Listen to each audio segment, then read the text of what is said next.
اللہ لا الہ الا هو الحی القیوم. السلام علیکم ورحمۃ اللہ وبرکاتہ.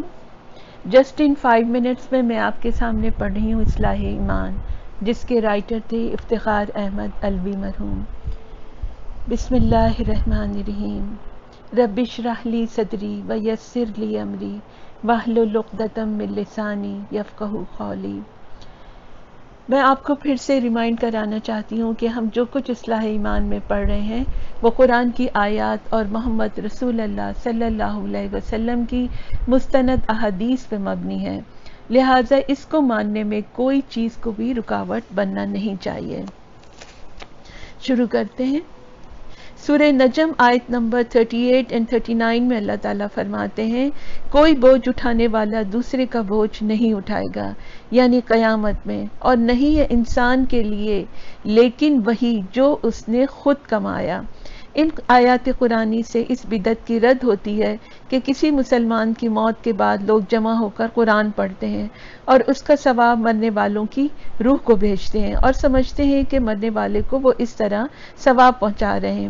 اللہ نے ان آیات قرآنی میں بتا دیا کہ مرنے والے کے لیے وہی کام آئے گا جو وہ خود اس دنیاوی زندگی میں کما کر اپنے ساتھ لے گیا. یعنی اگر وہ اللہ کی توحید ماننے والا اور محمد رسول اللہ صلی اللہ علیہ وسلم کو اللہ کا بندہ اور اس کا آخری رسول ماننے والا تھا اور اپنے ساتھ نیک اعمال بھی لے گیا تو پھر اس کے لیے عیش ہی عیش ہے ہمیشہ کے لیے آخرت کی زندگی میں. ورنہ اگر مرنے والے کا عقیدہ ہی صحیح نہ تھا، اس کے نیک اعمال بھی اس کے کام نہ آئیں گے. ایسے شخص کے نیک اعمال آخرت میں راکھ کا ڈھیر بن جائیں گے جنہیں ہوا اڑائے پھرے گی اگر وہ اللہ تعالیٰ کی وحدانیت پر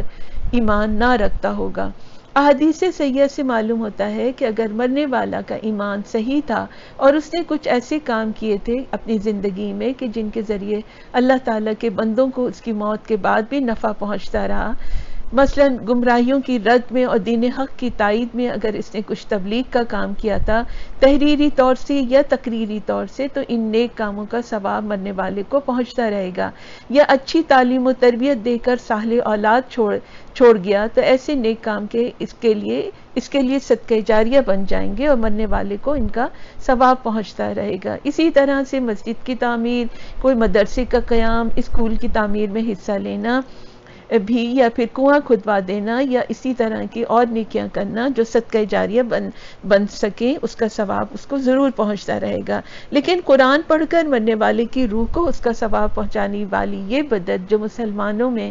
ایک عرصے سے رائج ہو گئی ہے، احادیث صحیحہ کے مطالعے سے معلوم ہوتا ہے کہ نہ یہ رسم رسول اللہ صلی اللہ علیہ وسلم کے زمانے میں تھی اور نہ ہی آپ کی وفات کے بعد ایک عرصے تک مسلمانوں میں موجود تھی. یہ بدعت کافی زمانہ گزرنے کے بعد مسلمانوں میں رائج ہوئی اور کرنے والا گناہ گار ہوتا ہے. سورہ مائدہ آیت نمبر 35 میں اللہ تعالیٰ فرماتے ہیں، اے ایمان والو، اللہ سے ڈرو، اس کا قرب ڈھونڈو اور جہاد کرو اس کی راہ میں تاکہ تم فلاح پاؤ. وسیلے کے معنی قرب کے ہیں، یعنی اللہ کے مومن بندوں کو چاہیے کہ وہ اللہ تعالیٰ سے ڈرتے ہوئے اس کی فرما برداری میں زندگی گزاریں اور اس کی راہ میں محنت کریں، جد و جہد کریں تاکہ اللہ کا قرب حاصل ہو. جامع بخاری اور جامع مسلم کی ایک حدیث میں بیان کیا گیا ہے کہ 3 مومن بندے سفر میں تھے کہ طوفان نے انہیں آ لیا تو انہوں نے ایک غار میں پناہ لی کہ اچانک ایک چٹان کا بڑا ٹکڑا غار کے منہ پر آ گرا اور وہ تینوں اس غار میں قید ہو گئے. پھر انہوں نے آپس میں مشورہ کیا کہ اپنی زندگی کے بہترین عمل جو انہوں نے اللہ تعالیٰ کی رضا کے لیے کی ہوں، ایسے نیک اعمال کے وسیلے سے اللہ تعالیٰ سے دعا کریں کہ وہ انہیں اس قید سے رہائی دے. پھر انہوں نے ایسا ہی کیا تو ہر ایک کی دعا پر وہ چٹان کا ٹکڑا غار کے منہ سے ہٹتا گیا، یہاں تک کہ تیسرے نے بھی جب اس طرح اللہ سے دعا کی تو چٹان کا ٹکڑا غار کے منہ سے بالکل ہٹ گیا اور ان تینوں کو رہائی نصیب ہوئی. وسیلے کے معنی ہے اللہ تعالیٰ کا قرب حاصل کرنا. جب رسول اللہ صلی اللہ علیہ وسلم نے اللہ تعالیٰ کی حکم سے مشرکین مکہ کے سامنے اپنی نبوت کا اعلان کیا اور شرک و کفر کی رد میں اور اللہ تعالیٰ کی توحید کی تائید میں تبلیغ کرنا شروع کی، تو مشرکین مکہ محمد رسول اللہ کو اللہ کا رسول ماننے سے انکار کرتے تھے اور یہ کہتے تھے کہ تم تو ہماری طرح کے ایک بشر ہو، ہماری طرح تم بھی کھانا کھاتے ہو، بازاروں میں بھی تم ہماری طرح آتے جاتے ہو، ہم تم کو اللہ کا رسول کیسے مان لیں؟ اور اس زمانے میں یعنی تقریباً 1400 سال گزرنے کے بعد اس کا الٹا معاملہ ہو گیا ہے۔ اب یہ کہا جاتا ہے کہ رسول اللہ صلی اللہ علیہ وسلم انسان نہیں تھے بلکہ اللہ نے ان کو اپنے نور سے پیدا کیا، اور اس طرح بعض لوگ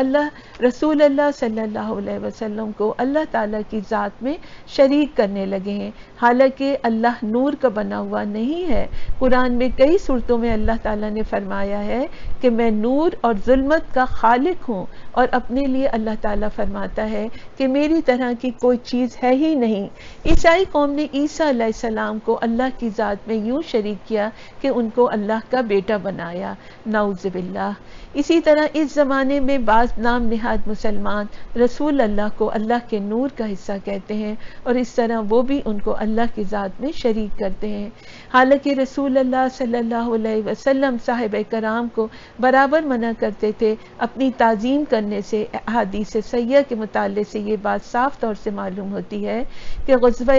احد میں رسول اللہ ترکش سے تیر نکال کر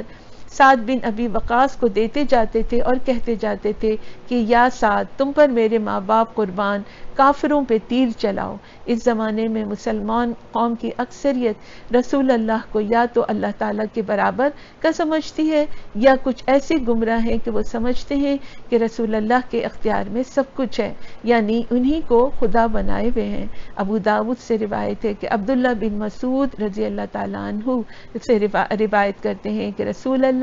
صلی اللہ علیہ وسلم کو کہتے سنا کہ دم، تعویذ یعنی محبت کا تعویذ سب شرک ہے۔ بعض قسم کے دم جس میں شرکیہ الفاظ نہیں تھے نبی نے ان کی رخصت دی ہے، لیکن تعویذ، گنڈا یا کوئی چیز اس لیے لٹکائی جائے کہ وہ حفاظت کرے گی، اس طرح کی سب چیزیں لٹکانا یا استعمال کرنا شرک ہے۔ بعض مسلک کے جن علماء نے قرآن کا ترجمہ و تفسیر اردو میں کیا ہے تو تفسیر میں رسول اللہ کے لیے جو القاب استعمال کیے ہیں ان میں بعض نے اللہ کے رسول کو اللہ کا درجہ دے دیا ہے، مثلا سرور عالم، سرکار دو عالم، سرور کائنات، سرور کونین،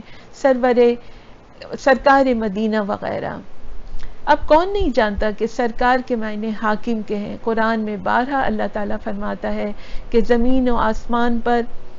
اللہ تعالیٰ ہی کی حکومت ہے، اسی کا راج ہے، اور زمین اور آسمانوں میں جو کچھ بھی ہے سب اللہ ہی کا ہے۔ سروری کے معنی بادشاہی کے ہیں، تو اللہ ہی کائنات کا بادشاہ ہے۔ قیامت میں جب اللہ تعالیٰ تمام جن و انس کو کہ ایمان و اعمال کا فیصلہ فرمائے گا تو سورہ نبا کی آخری آیات میں اللہ تعالیٰ فرماتا ہے کہ کسی کی بھی مجال نہ ہوگی کہ اس کے سامنے بغیر اس کی اجازت کے کچھ بول سکے، اور جب کسی کو شفاعت کی اجازت ملے گی تو وہ حق بات بولے گا، یعنی رسول اللہ صلی اللہ علیہ وسلم بھی کسی مشرک، کافر یا منافق کی شفاعت نہ کر سکیں گے، صرف اور صرف مومنین اور مومنات جن کے نامہ اعمال میں گناہ بھی ہوں گے لیکن ایمان توحیدی ہوگا، ایسوں کے لیے ان کو شفاعت کرنے کی اللہ کی طرف سے اجازت دی جائے گی۔